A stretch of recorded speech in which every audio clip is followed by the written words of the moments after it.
তো এখন ছাদে আসছি আর আমাদের রুমের ভেতরে বাথরুমে কাজ হচ্ছে, যেহেতু কাল থেকে মিস্ত্রি লেগেছে। তো আজকে জামা কাপড়গুলো ছাদেই কাছাকাছি হচ্ছে। তো এক বালতি কেচে আমি মিলে দিয়েছি ওই পাশে, সে এক বালতি কেচে মেলা হয়ে গেছে। এখন এক বালতি কেচে মিলবো। আর ওই যে বালতি ট্যাপ সব রেডি করা আছে এখানে।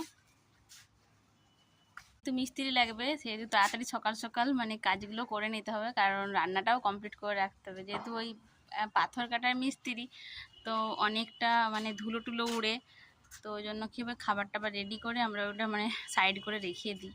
গোটা ডাইনিংটাই মোটামুটি ধুলো টুলো উঠতে থাকে।